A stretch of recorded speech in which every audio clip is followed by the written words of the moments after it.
안녕하세요. 전 30대 중반에 혼자 시작하게 된 새로운 삶을 살고 있는 여성입니다.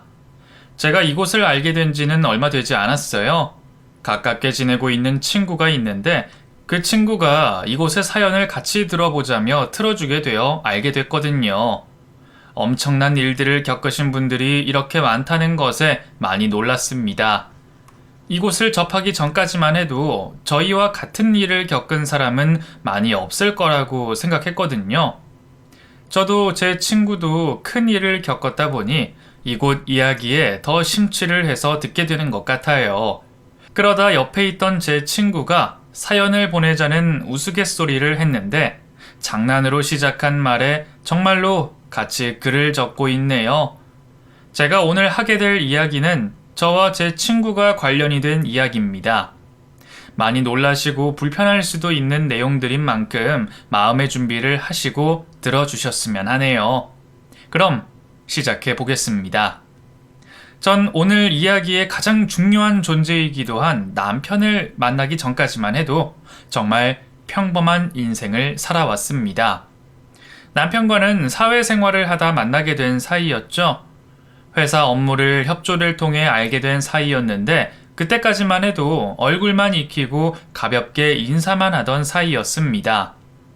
그러다 제가 이전부터 부족하던 체력을 기르기 위해서 회사 근처 헬스장에 등록을 하게 되며 친해지게 됐어요. 당시 남편도 그곳에서 운동을 하고 있었거든요. 생애 처음 시작하게 된 운동이 어색하기만 한 저에게 오랜 운동 경력이 있는 남편이 곁으로 와서 자세 교정과 도움을 줬죠. 운동을 하면서 조금씩 친하게 지내게 됐던 우리는 운동이 끝나면 가볍게 헬스장 밑에 있는 카페에서 커피도 마시고 맥주도 한잔하며 서로에 대한 이야기를 나누게 됐습니다. 아는 것보다 모르는 것이 더 많던 남편이었지만 참 괜찮은 사람 같더라고요. 자기 관리도 무척이나 열심히 하고 성격도 다정다감하게 보였고요. 회사에서도 서로 아는 척을 하고 가볍게 농담을 주고받다 보니 회사 동료들이 연애 분위기를 잡아줬습니다. 남편을 조금이라도 알고 지내는 동료들은 하나같이 남편에 대해 좋은 말들만 하더라고요. 그래서 점점 남편에게 호감이 갈 수밖에 없었죠. 하지만 사내 연애를 하다 헤어지면 감수해야 하는 일들이 많아 친구 이상의 감정은 최대한 가지지 않으려고 노력했어요. 그러다 제가 몸이 안 좋아지면서 회사를 잠시 쉬게 됐죠. 그때 남편이 제 걱정을 엄청 많이 해주더라고요. 몸 상태도 물어봐주고 직접 집 근처로 와서 괜찮냐며 안부도 물어봐줬죠. 이전까지는 회사 동료로만 생각했는데 아예 사적으로 만나게 되니 마음이 많이 설렜어요. 그때 남편이 정식으로 만나보지 않겠냐며 저에게 고백을 해왔습니다. 잠깐 알던 사이도 아니고 이전부터 남자에 대한 호감이 있었던 저는 그 고백을 받아들이고 남자와 연애를 시작하게 됐죠. 연애를 하게 되면서 알게 된 남편은 연애 전과 크게 다를 게 없었습니다. 다정다감했고 여성스럽다고 느껴질 만큼 세심하기까지 했죠. 아마 모든 여자들이 좋아하는 남자친구의 표본이었습니다. 보통 남자들은 잘 모르는 저에 대한 작은 변화에도 남편은 먼저 알아보고 예쁘다고 말해주곤 했어요. 남편은 그 모습을 연애를 하는 2년 동안 항상 변함없이 똑같이 보여줬습니다. 잘했다, 못했다, 연애를 하는 데 있어 기복이 있으면 섣불리 결혼에 대해 생각하지 않았을 텐데 정말 꾸준히 같은 모습을 보여주니 이르지만 결혼에 대해 생각을 할 수밖에 없었죠. 남편도 빨리 가정을 꾸리는데 거부감이 없었고 우리는 결혼을 약속하게 됐습니다. 다른 사람들은 결혼 준비도 어렵고 상견례 자리에서도 문제가 많다고 하던데 저희는 그런 것 하나 없었어요. 시부모님 되실 분들께서는 저를 처음 보는 자리에서 예뻐해 주셨고 상견례 자리 또한 양가 부모님의 큰 이견 없이 순조롭게 합의가 됐죠. 그래서 남편과 하게 될 결혼에 더 기대를 가지게 됐습니다. 결혼 후에도 그 일이 있기 전까지는 행복한 결혼 생활이었어요. 굳이 아쉽거나 서운한 것을 하나를 뽑으라고 하면 남편의 너무 완벽한 자기 관리가 서운하다고 할까요? 그것도 연애 전부터 워낙 자기 관리에 열심이라는 걸 알았기에 크게 서운하지는 않았죠. 오히려 결혼 후 총각대와 완전히 달라지는 다른 남편들보다는 나은 것 같아서 이해를 하고 있었고요. 그런데 남편과 결혼 생활을 어느 정도 하고 나서 알게 된 모습이 있었습니다. 연애를 하면서는 서로 각자 보낼 수 있는 시간이 있어서 그랬는지 남편에게서 처음으로 보는 모습이었죠. 남편은 스트레스를 받거나 화가 나는 상황에 직면을 하면 그 분노를 잘 참지 못했어요. 마치 분노 조절 장애를 가진 사람처럼 말이죠. 아유, 진짜 누구는 성격이 없어서 가만히 있어? 아, 진짜 이놈의 CCTV만 없으면 바로 뛰어가서 반 죽여놓는 건데. 아, 진짜 지금이라도 가서 확 밟아버릴까? 여보, 무슨 일인데 그래? 왜 이렇게 화가 났어? 아이, 개자식 진짜. 지금 가서 반 죽여? 왜 그러는데? 나한테 무슨 일이 있었는지 말해봐. 아, 좀 가만히 있어. 내가 지금 당신한테 화냈어? 나 지금 겨우 화 참고 있는 거 안 보여? 당장 터져버릴 것 같은데 왜 사람을 계속 건드는데? 좀 가만히 놔두라고. 이러다가 알아서 풀리겠지. 아이씨. 왜 화가 난지도 알 수 없었지만 어찌됐건 화난 남편을 제가 말려봐도 소용이 없었습니다. 남편은 화가 나면 욕과 함께 행동이 거칠어졌죠. 그게 자신이 화를 어떻게든 풀려고 하는 행동이라고 했어요. 물론 남자와 여자가 화를 푸는 법도 달라 그럴 수도 있었겠죠. 보통 여자들은 화가 나는 일에 대해 누군가와 같이 이야기를 하거나 뒷담화를 하면 풀리지만 보통 남자들은 화를 표출하거나 육체적인 에너지 활동으로 풀기도 하니까요. 화가 나 있는 남편에게 제가 대화를 하자고 하거나 애교를 피우는 건 소용이 없었습니다. 욕을 하는 것도 결국에 남편의 화만 스스로 돋구는 일이었고 진짜로 남편의 화를 풀 수 있는 방법은 딱 하나 있었어요. 오로지 긴 산책만이 남편의 화를 풀 수 있는 방법이었죠. 남편은 혼자서 산책을 가서 자기만의 시간을 만들고 오면 언제 그랬냐는 듯이 기분이 좋아져서 들어오고는 했습니다. 그 모습이 신기했던 저는 남편에게 방해를 하지 않고 따라가 보려고도 했죠. 그런데 혼자만의 시간을 방해받는 것 같다며 저에게 따라오지 말라고 하더라고요. 그렇게까지 이야기하니 저도 아쉽긴 했지만 따라가지 않기로 했죠. 남편의 화는 대부분 그 방법으로 풀리긴 했습니다. 하지만 화가 풀린다고 문제가 해결되는 건 아니라고 생각했어요. 애초에 너무 쉽게 화를 내고 격한 반응을 보이는 남편에게 문제가 있다고 생각했죠. 저에게 직접적으로 화를 내는 건 아니었지만 욕을 하고 물건들을 거칠게 다루는 남편과 한 집에 있다 보면 저도 몸살이 날 정도로 긴장을 할 수밖에 없었고 항상 두려움에 떨고 있었거든요. 당연히 남편의 건강에도 좋지 않을 거라 생각했습니다. 그래서 남편에게 정신과 치료를 권하게 됐죠. 제가 찾아보니 화를 안 낼 수는 없었지만 치료와 훈련을 통해 화를 내기까지의 역치와 예민함의 정도는 높일 수 있다고 봤거든요.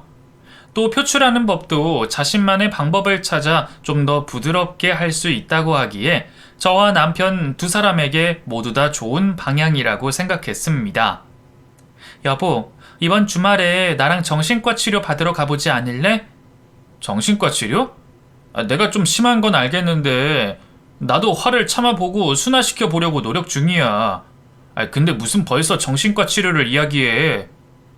너무 예민하게 생각하지 마. 당신도 들어봤을 거 아니야. 우리 감기 걸리면 병원 가는 것처럼 정신적인 문제도 가볍게 생각하고 가면 되는 거야. 정신과가 예전처럼 진짜 정신에 문제 있는 사람들만 가는 곳이 아니라니까. 거기 가면 마음속에 있는 이야기도 하고 그 과정에서 당신이 뭐 때문에 화를 쉽게 내는지 분석해서 당신에게 맞는 방법으로 훈련도 하고 그런데 요즘 사람들 중에 정신적으로 문제가 없는 사람이 어딨어. 나도 이번에 당신이랑 같이 가면 상담도 받아보려고. 혹시 내가 모르는 정신적인 문제가 있지 않을까 해서. 있다고 하면 치료도 받아보려고. 꼭 당신 문제가 아니라도 우리 부부 사이의 정신 건강을 위해서 가면 좋을 것 같은데? 내가 잘못했어. 앞으로는 최대한 화내지 않으려고 노력할게. 아니, 스트레스 받는 상황도 유연하게 넘길 수 있는 사람이 되도록 할게. 그러니까 그만 이야기하자. 당신 화낼 때면 내가 얼마나 무서운 줄 알아? 당신이 화내면 그 뒤로 아무런 행동도 하지를 못해. 얼마나 긴장을 하는 줄 알아? 체하는 건 일상이고 몸에 몸살까지 날 정도라고. 엄청나게 긴장을 하니까. 당신은 맨날 나한테 직접적으로 화 안 낸다고 하는데 허공에 욕하고 누구 죽인다 그러면 그걸 바로 옆에서 듣는 사람은 안 무서울 것 같아? 당신이 화내면 나도 똑같이 스트레스 받아. 아니, 더 많이 받는다고. 그러니까 나를 위해서라도 한 번만 다녀오자. 나도 외국처럼 의자에 편하게 기대서 상담하면 좋겠다. 근데 결국에 우리나라는 정신과 갔다 오면 약 처방 주는 게 전부 아니야? 그 약 먹으면 정신적으로 몽롱해지고. 나 회사 다니는 사람이야. 어떻게 약 먹으면서 일을 해? 그리고 회사에서 내가 정신과 치료받는 걸 알아봐. 좋아하겠어? 그것도 화 못 참는다고 분노 조절 장애 비슷한 거라고 하면 누가 나를 가까이 하겠어? 나중에 회사에서 그 구실로 나 해고시킬 수도 있어. 정말 만약의 상황이긴 하지만 나 해고시키려고 눈에 불을 켜고 있으면 그걸 이용할 수도 있지. 그리고 승진이든 연봉 협상이든 내가 불이익을 받는 경우가 있으면 그것 때문이라고 내가 당연히 생각하지 않겠어? 내가 앞으로 화내지 않는 법이 적혀 있는 책을 사서 읽든 종교의 힘을 빌려서 마음을 비우든 할 테니까 그 정신과 치료 얘기는 여기서 그만하는 걸로 하자. 남편의 모든 말들이 변명 같고 핑계 같아 보였지만 저렇게도 거부 반응을 격렬히 하는 사람을 끌고 갈 수 없었어요. 아마 치료를 하겠다고 제가 억지로 끌고 가더라도 치료를 받기 전에 병원 관계자와 싸울 일이 뻔했습니다. 어떻게 해서든 나아진 모습을 보여주겠다는 남편의 말을 한 번 더 속는셈 치고 믿기로 했죠. 하지만 역시나 제 버릇 개 못 주는 것처럼 남편은 자신이 한 약속을 얼마 되지 않아 어기게 됐어요. 그나마 제 눈치가 보인 건지 아니면 스스로 화를 빨리 풀어보려 노력을 하는 건지 바로 산책을 나가 풀려고 노력은 했죠. 무책임한 말일 수도 있겠지만 남편이 화를 내고 곧장 산책을 가는 게 저로서는 좋았습니다. 밖으로 나간 남편이 시비가 걸리지 않을까 걱정이 되긴 했지만 저 개인적으로는 두려움에 떨지 않았어도 됐고 제 일을 할 수 있었으니까요. 그리고 꼭 이런 일이 아니라도 대부분의 남자들이 자신만의 동굴로 들어가야 하는 때가 있다고 종종 들어왔기 때문에 남편이 산책을 아무리 길게 하고 오더라도 크게 뭐라고 하지 않았죠. 그런데 그런 평범한 남편의 산책을 의심하게 되는 일이 생기게 됐어요. 시댁으로 내려간 명절날이었죠. 보통 시댁 식구들과 같이 있으면 화를 내지 않던 남편이었는데 주차 문제로 그 동네 사람과 다툼이 생겼습니다. 시아버님의 중재로 인해 다툼은 금방 해결됐고 서로 사과를 하는 정도로 끝났지만 남편의 분은 풀리지가 않았어요. 가족들 모두 다 있는 자리에서 화를 참지 못하는 남편의 모습을 보이는 게 부끄러웠던 저는 곧장 산책을 하고 오라며 남편을 떠밀었죠. 그런데 한참 동안 산책을 하고 온 남편이 화가 풀려 있지 않는 겁니다. 물론 집안 어르신들도 같이 있어 저와 단둘이 집에 있을 때처럼 화를 내지는 않았지만 이미 남편의 눈치가 보이기 시작한 저는 그 상황이 너무나 힘들었죠. 이상했습니다. 보통은 화가 풀렸을 정도의 시간임에도 불구하고 계속 흥분 상태로 있는 남편이 말이죠. 당장 그날은 남편에게 말을 걸기가 불편해서 잠을 자는 척하고 먼저 잠자리에 들었죠. 남편도 잠자리에 들어 잠을 청하려고 했지만 한번 성이 난 마음이 좀처럼 진정되지 않는지 계속 부스럭거리며 잠들지 못했어요. 결국 더는 못 참겠다는 듯 자리를 박차고 나가 밖으로 향했죠. 남편이 방을 떠나고서 저는 겨우 잠이 들 수 있었습니다. 하지만 한참 있다 들리는 남편의 혼잣말에 다시금 잠에서 깨어났죠. 한밤중 산책을 하고 돌아온 남편은 아직 화가 풀리지 않은 듯 보였습니다. 중얼거리며 욕을 하고 있더라고요. 결국 남편과 같이 뜬 눈으로 밤을 새게 됐고 아침을 차리기 위해 일찍 자리에서 일어나 주방으로 가야 했죠. 그나마 다행이었던 건 한숨 자고 난 남편의 기분이 좀 풀려 있었다는 거예요. 남편 때문에 컨디션이 엉망이 됐던 저는 시댁 가족들이 없는 틈을 타 남편에게 어제 일에 대해 말하게 됐죠. 당신 어제 주차 문제 말고 또 다른 일이 있었어? 아니, 별다른 일은 없었는데? 그런데 왜 그렇게 화가 계속 났던 건데? 어제 주차 문제로 화낸 건 미안해. 근데 당신도 봐서 알잖아. 그 새끼가 먼저 잘못하고 나보고 뭐라고 하는 거. 별것도 아닌 걸로 화낸 것도 문제인데 왜 어제 밤새도록 화가 안 풀린 거야? 계속 뒤척이다가 도저히 안 되겠는지 야밤에 밖으로 나갔잖아. 그리고 돌아와서 또 덜 풀렸는지 욕하고 있었고. 당신 안 자고 있었어? 미안. 점점 더 심각해지는 거 아니야? 이번에 올라가면 다른 소리 하지 말고 정신과 가서 치료받자. 지금까지는 죽이네 살리네 해도 결국에는 화가 풀리니까 놔뒀는데 어제 보니까 안 되겠어. 이러다 정말 당신 무슨 문제 일으켜서 뉴스에 나오겠다고. 여기는 내가 익숙하지 않은 곳이라서 진정이 좀 안 돼서 그랬어. 이제부터 진짜 안 그럴게. 진짜 마지막으로 나 좀 믿어봐. 정말 걱정이 되어 더는 남편의 정신과 치료를 미룰 수 없었습니다. 이혼을 하든 병원에 가든 둘 중에 하나를 선택해야 제가 살 것 같았어요. 그렇게 남편의 병원 치료를 저 혼자 결정하고 예약까지 하고 왔죠. 그 사이 역시나 남편은 화를 참지 못하는 상황이 생겨났습니다. 그나마 정신과 치료 때문인지 잠깐 욕만 하고는 곧장 산책을 간다며 밖으로 나갔어요. 어차피 곧 있으면 치료를 받게 할 상황이니 다른 관심을 가지지 않으려고 했죠. 그런데 아무리 생각해도 고향 산책길과 여기에 차이가 뭐가 있는지 궁금해지는 거예요. 솔직히 풀내음 나는 산 있고 강이 보이는 고향 산책길이 매연 냄새와 빌딩 숲으로 가득한 저희 동네보단 훨씬 나았으니까요. 도대체 이곳에 뭐가 있길래 그 산책길만 남편의 마음을 풀 수 있는지 궁금해졌습니다. 급하게 옷을 입고 남편을 따라가게 됐죠. 다행히 아파트를 얼마 벗어나지 않은 남편을 따라잡을 수 있었고 최대한 거리를 두며 뒤를 밟게 됐습니다. 하지만 남편이 걷는 그 길은 정말 보통의 도심 속 길이었어요. 산책을 할 수 있는 공원 쪽도 아니었고 빌라와 원룸 건물이 가득한 일반 길이었죠. 똑같은 모양의 건물과 빽빽하게 주차된 차들이 가득한 이곳이 뭐가 그렇게 좋은지 모르겠더라고요. 그런데 길을 걸어가던 남편이 어떤 집 앞에 멈춰섰죠. 작은 1층짜리 주택이었습니다. 상가 간판은 눈을 씻고 찾아봐도 없어 일반 가정집 같아 보였죠. 그 집의 초인종을 누른 남편은 그곳이 익숙한 듯 벽에 기대어 문이 열리길 기다리고 있었어요. 곧 한 여자가 대문을 열어줬고 남편이 안으로 들어갔죠. 충격일 수밖에 없었습니다. 혹시 주택가에 있는 마사지 가게인가 싶어서 가까이 다가가 확인을 해봤어요. 하지만 아무리 둘러봐도 일반 주택 같았습니다.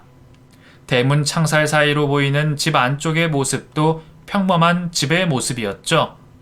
안쪽으로 들어가고 싶었지만 남편이 불륜을 저지르고 있는 장면을 정면으로 볼 용기가 없었습니다.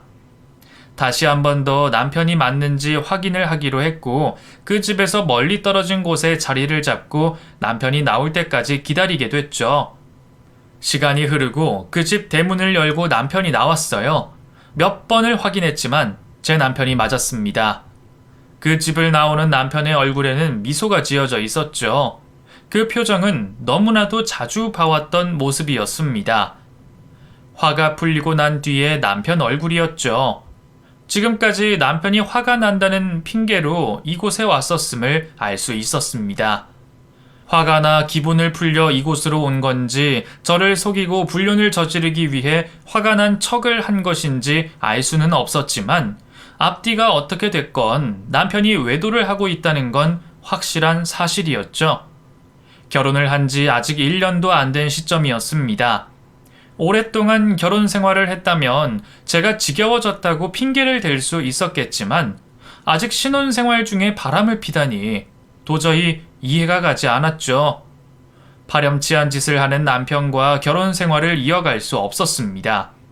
곧바로 이혼을 결심하고 소송에 필요한 것들을 인터넷에서 찾아보게 됐죠. 유책 사유를 증명하기 위해 남편의 외도 증거가 필요하다고 나오더군요. 어렵지 않을 것 같았어요. 그 집 앞에 가서 잠복을 하면 증거는 충분히 잡을 수 있을 것 같았습니다. 그렇게 몇 날 며칠 동안 잠복을 하면서 두 사람이 만남을 가지고 있다는 장면을 동영상과 사진으로 남겼죠. 여자에 대해서도 알아보기로 했습니다. 여자는 밖으로 자주 나오지 않았지만 잠깐이라도 외출을 할 때는 모자를 쓰고 선글라스와 함께 진한 화장을 하고 다녔어요. 주위 사람들의 시선을 많이 의식하는 듯이 보였죠.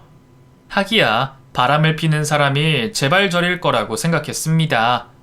그러다 보니 그 여자의 상판떼기를 단 한 번도 제대로 본 적이 없었죠. 얼마나 잘난 여자인가 궁금했습니다.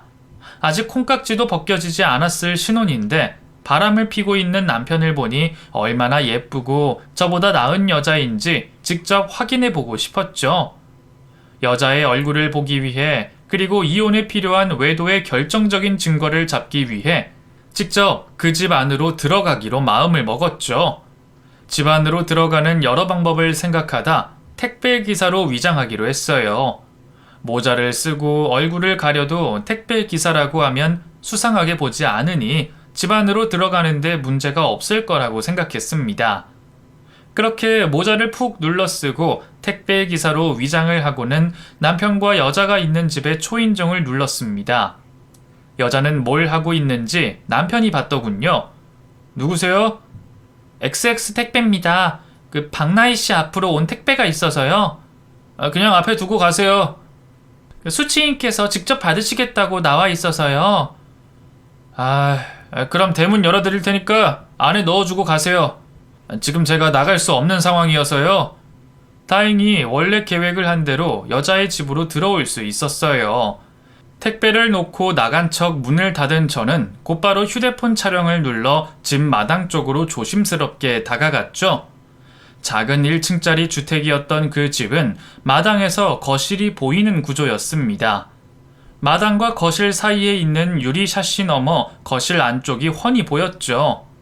마침 남편과 여자가 거실에 있는 소리가 들렸죠.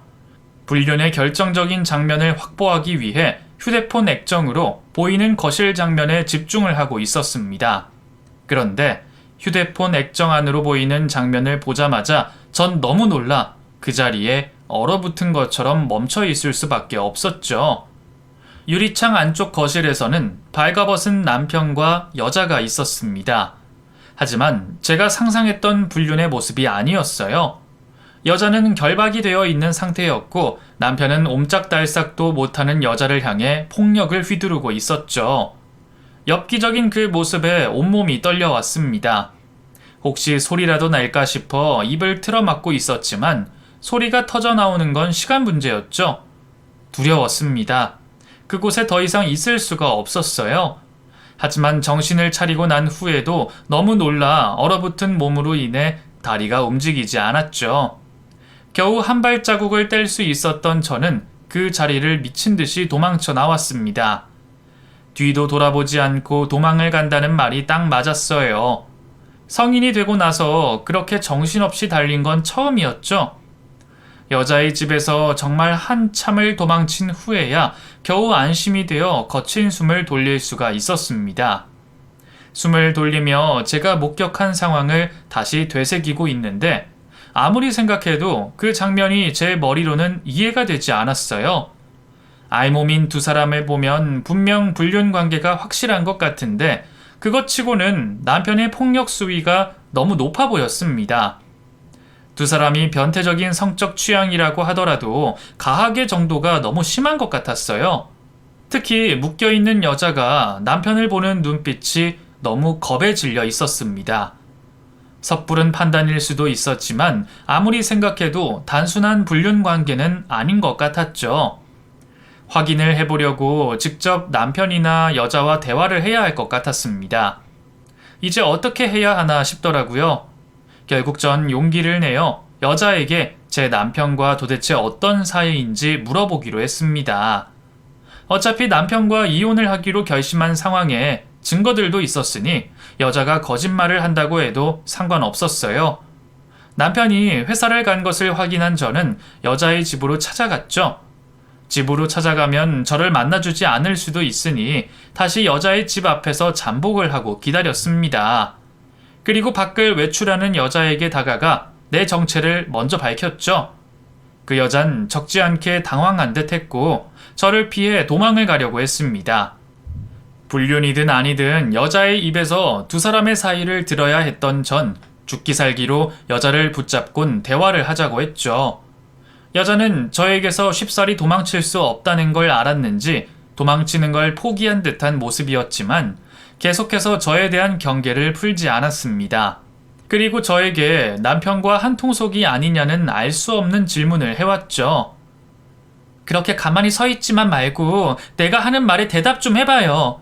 도대체 내 남편과 어떤 사이예요? 나 당신 집에 내 남편이 드나드는 거 이미 알고 있어요.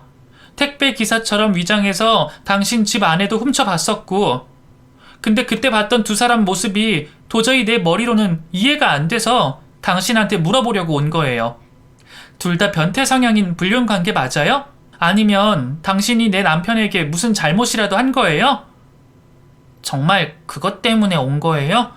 혹시 최수겸과 짜고 나 속이는 거 아니에요? 휴대폰 좀 보여줘요. 촬영이나 전화하는 거 아니라는 증거 보여줘요. 휴대폰도 보여주고 제 옷과 가방에 도청장치나 녹음기가 없다는 것도 확인을 시켜줬습니다. 그랬더니 그제서야 그 여자의 긴장한 얼굴이 좀 풀리더라고요. 어이가 없었죠. 그때까지만 해도 본처에게 불륜 관계를 들킨 여자가 안심을 한다는 게 너무 이상해 보였거든요. 하지만 여자가 입을 열고 얼마 되지 않아 왜 그런 표정을 짓게 됐는지 이해가 될 수밖에 없었습니다. 나희 씨는 자신이 제 남편과 불륜 관계를 저지르고 있다고 했어요. 하지만 자신은 이와 같은 관계를 원하지도 않는다고 했고 그만두고 싶다고 했죠. 일방적인 만남이라고 했습니다.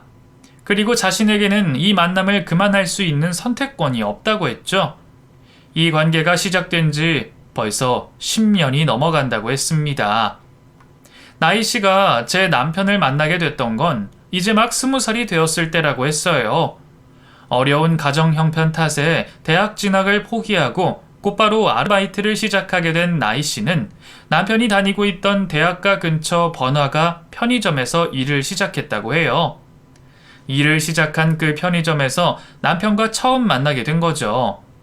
처음 나희 씨에게 남편 또한 수많은 고객들 중 한 명이었다고 합니다. 그런데 어느 날부터인가 남편이 자신이 물건을 사면서 나희 씨가 먹을 음료수와 간식들을 같이 계산했다고 해요. 거절을 해도 막무가내로 들이미는 남편 때문에 남편 얼굴을 기억할 수밖에 없었고요. 그날 이후로 남편은 나희 씨에 대한 관심을 직접적으로 드러냈다고 합니다. 호감 가는 얼굴에 명문대를 다니고 있는 남편의 표현이 나희 씨는 나쁘지 않았다고 해요. 다만 고등학교를 졸업하여 일을 하고 있는 자신이 남편과 비교가 많이 된다고 생각해서 부담을 가졌고 남편이 하는 고백을 몇 번이나 거절을 했다고 했죠. 하지만 여러 번의 거절에도 포기를 하지 않는 남편에게 결국에는 마음을 열었다고 합니다. 그렇게 시작한 남편과의 연애는 자신의 생각과 달리 아주 많이 행복했다고 합니다. 연애를 하는 내내 다정하고 배려심이 넘치는 남편 때문에 잠시 힘든 현실을 잊을 수 있었다고 했죠. 그런데 우연히 과제를 하다 잠든 남편의 노트북에서 이상한 파일을 확인하게 됐다고 해요. 바로 나희 씨와 남편 두 사람이 나눈 둘만의 애정 행각이 그대로 찍혀 있었던 동영상이었죠. 그 동영상의 존재를 확인하게 된 나희 씨는 그것 외에도 다수의 동영상과 사진이 있는 것을 남편 노트북 폴더에서 발견했다고 합니다. 모두 나이 씨의 알몸이 적나라하게 나와 있는 것들이었죠. 너무 놀란 나이 씨는 그 자리에서 그 사진과 동영상을 모두 지웠다고 했어요. 그리고 잠들어 있는 남편을 깨워 왜 이런 영상과 사진을 찍고 노트북에 보관을 하고 있는지 화를 내게 된 거죠. 당연히 남편이 잘못했다고 용서를 먼저 빌 줄 알았다고 합니다. 해명은 그 다음에 하고 말이죠. 그런데 남편은 되려 자신의 노트북을 함부로 건들고 영상과 사진을 지웠다며 나이 씨에게 화를 냈다고 해요.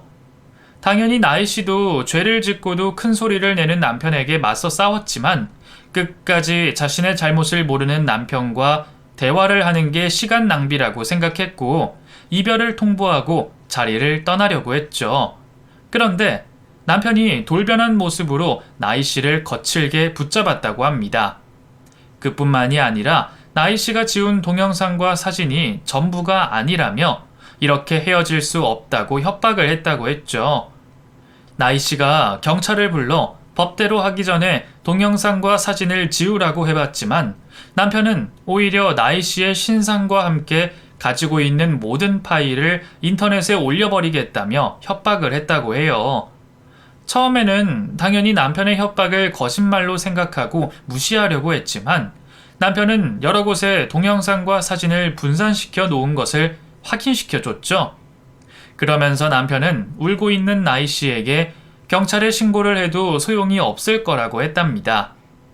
일정 시간이 지나면 인터넷에 공유가 될 수 있도록 해놨기 때문에 남편 자신이 경찰에 잡히는 순간 나이 씨의 파일들도 모두 인터넷에 퍼질 거라고 협박을 했다고 해요. 그날부터 악몽 같은 나날들이 시작됐다고 합니다. 마음에도 없는 남편과 데이트를 즐겨야 했죠. 자신의 욕망이 나이 씨에게 밝혀진 남편은 더 이상 과거의 모습처럼 나이 씨를 대하지 않았다고 해요. 오로지 자신의 욕망을 채우기 급급했다고 했죠. 그러다 어느 날부터인가 스트레스를 받거나 화가 나는 일을 겪은 남편이 나이 씨에게 그 화풀이를 했다고 합니다. 처음에는 과격한 애정 표현 정도였는데 나중에는 그 수위를 넘어서 폭력까지 사용했다고 했죠. 물론 나이 씨가 남편의 손아귀에서 벗어나려 노력을 하지 않았던 것도 아니었습니다.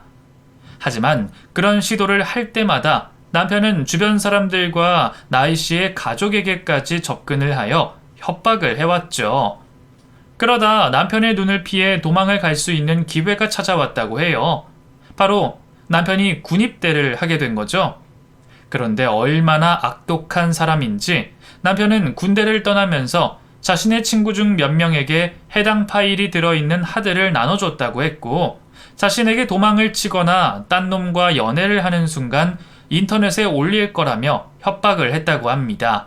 물론 거짓말일 수도 있는 상황이었지만 만에 하나의 상황을 생각해야 했던 나이 씨는 이번에도 겁을 먹을 수밖에 없었다고 해요. 하지만 다행히 남편의 군입대로 인해 조금씩 심리적인 안정이 되어갔던 나이 씨는 이 세상에 없어지기로 마음을 먹었고 인적이 없는 지방 소도시로 도망을 가서 생활을 했다고 해요. 그런데 남편이 군 전역을 하자마자 나이 씨 찾는 일에 온 시간을 쓰며 결국 나이 씨를 찾아냈다고 하네요.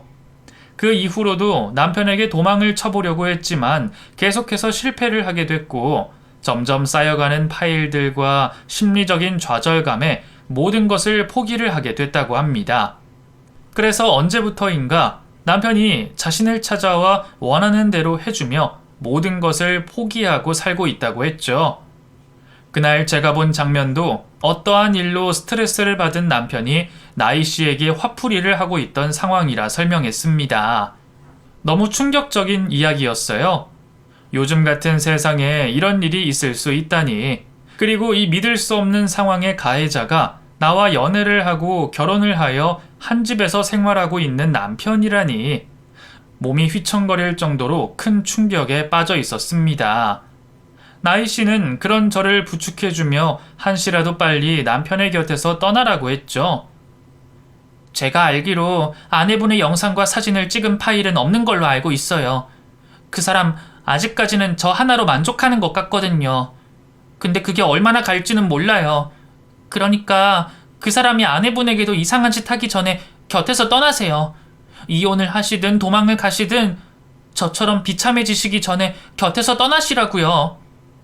전 이미 남편과 이혼을 하기로 마음을 먹고 있었습니다.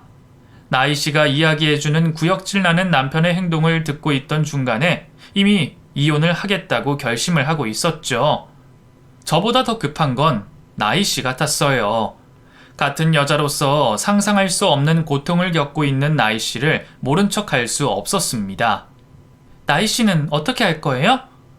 계속 이렇게 지내실 거예요? 전 이미 끝났어요. 최수겸 그 사람을 만난 20살 때부터 끝난 거라고요. 왜 그런 말을 해요? 내가 도와줄게요. 그러니까 포기하지 말아요. 나이 씨 아직 젊고 새로 출발할 수 있어요. 예전에도 지금도 나이 씨가 조금만 용기를 내면 충분히 악마 같은 그 사람에게 벗어날 수 있다고요. 전에는 이런 이야기를 하는 것조차 나이 씨에게 큰 용기가 필요한 일이었지만 지금은 내가 이렇게 알게 됐잖아요. 이제 조금만 더 용기를 내면 돼요. 그러면 앞으로 나이 씨의 50년, 60년 뒤의 인생은 나이 씨 마음대로 선택할 수 있다고요. 이런 지옥에서 벗어날 수 있어요. 나이 씨가 너무 오랫동안 그 사람 마음대로 휘둘려져서 이러는 거예요. 그 사람 때문에 너무 무기력해진 거라고요. 내가 남편 물건에 의심 없이 접근할 수 있으니까 나 믿고 용기 내줘요. 내가 남편이 가지고 있는 나이 씨 파일들 전부 처리해 볼게요. 정 안 되면 남편이 저장하고 있을 만한 것들을 다 찾아내서 부숴버릴 테니까. 너무 오랫동안 남편에게 시달려서 그런지 제가 하는 말에도 나이 씨는 감정에 동요하는 모습을 보이지 않았습니다. 나이 씨의 눈에는 희망을 찾아볼 수 없었어요. 하지만 저도 포기할 수 없었습니다. 그렇게 행동한 이유는 저도 잘 모르겠어요. 그냥 나이 씨를 이렇게 둬서는 안 되겠다고 생각이 들었습니다. 며칠 동안 남편이 회사를 간 시간에 나이 씨를 찾아가 설득했죠. 용기를 내기 두려워하는 나이 씨에게 이제는 혼자가 아니라고 계속해서 용기를 줬습니다. 그렇게 설득에 설득을 한 끝에 울음을 터뜨리며 남편을 처벌해달라는 나이 씨의 대답을 들을 수 있었죠. 그때가 처음이었습니다. 나이 씨가 보통의 사람들처럼 자신의 감정을 표현한 날이 말이죠. 그날 이후 저와 나이 씨는 남편을 처벌하기 위해 계획을 세우기 시작했어요. 신중해야 했습니다.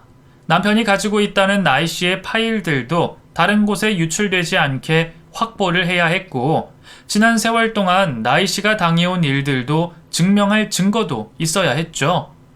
우선 남편 몰래 나이 씨 집에 홈카메라와 녹음기를 설치하게 됐어요. 어쩌면 나이 씨에게는 감정 없이 지냈던 지난 세월보다 희망을 가진 채 증거를 모으기 위해 그런 일들을 당해야 하는 며칠이 더 힘들었을 거예요. 나이 씨의 마음을 알았던 전 혹시나 남편이 다른 수를 쓰지 못하도록 남편이 사용한 모든 전자기기들을 빼돌렸습니다. 그리고 경찰에 신고함과 동시에 해당 기기에 대한 수사를 부탁드렸죠. 집에 설치한 홈카메라와 녹음기로 인해 남편은 구속수사를 받게 됐고, 제가 빼돌린 전자기기들도 나이 씨 사건의 증거품으로 인정됐죠. 그 뒤로 저희 집과 남편의 회사로 경찰분들께서 파일을 빼돌릴 만한 저장 장치나 전자기기가 없는지 확인을 하셨습니다. 다행히 나이 씨와 관련된 파일은 압수한 제품들 외에 남아있지 않았어요.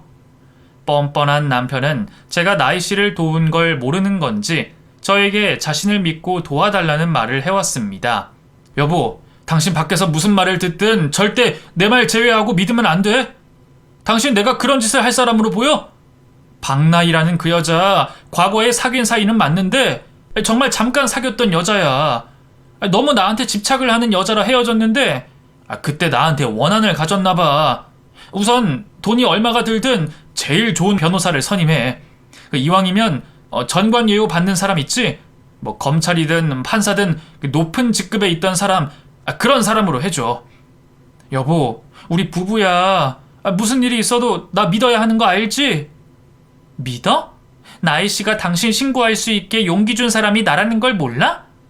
어떻게 증거들이 다 있는 상황에서 이렇게까지 또 거짓말을 해? 당신 맨날 운동한다, 취미생활 한다고 나갔던 것도 나이 씨 괴롭히려고 나간 거지? 지난 3년 동안 거짓말만 해놓고 이제 와서 믿으라고? 내가 나이 씨에게 모든 사실을 듣고 얼마나 소름이 돋았는지 알아? 당신 같은 사람이랑 연애를 하고 결혼을 했다는 것만으로도 내가 더러워지는 기분이야. 당신 정말 악마야. 악마. 내가 당신 노트북, 컴퓨터, 휴대폰 등등 모든 저장이 되는 물건은 다 빼돌렸다가 경찰에다 넘겨줬어. 당신이 했던 행동들 증명할 증거들은 차고 넘친다고. 당신 같은 사람은 교도소도 아까워. 지옥에 가야 한다고. 당신 주변 사람들에게는 내가 다 알려줄게. 출소에서도 지옥 속에 살다 죽어. 이후 남편은 형사처벌을 받게 됐고 저와도 혼인 취소를 하게 됐습니다. 현재 교도소에 수감되어 처벌을 받고 있고요. 출소를 한 이후에도 전자발찌를 차야 하는 걸로 알고 있습니다. 하지만 그걸로 끝나지 않고 그 쓰레기 같은 놈이 이 세상에서 매장을 당했으면 하네요. 나이 씨가 받아온 긴 고통의 시간에 비하면 너무도 짧은 날이기 때문입니다. 저도 나이 씨도 그날 이후 서로의 인생을 무탈하게 잘 살아가고 있어요. 맨 처음 말씀드린 것처럼 친구처럼 가깝게 서로를 의지하면서 말이죠. 큰 일을 겪어서 그런지 크게 바라는 것은 없습니다. 그저 지금처럼 우리 두 사람 가깝게 지내며 잔잔하고 평화롭게 나이 들어갔으면 싶네요. 그럼 듣기 힘드실 수도 있는 이야기를 끝까지 들어주셔서 감사합니다.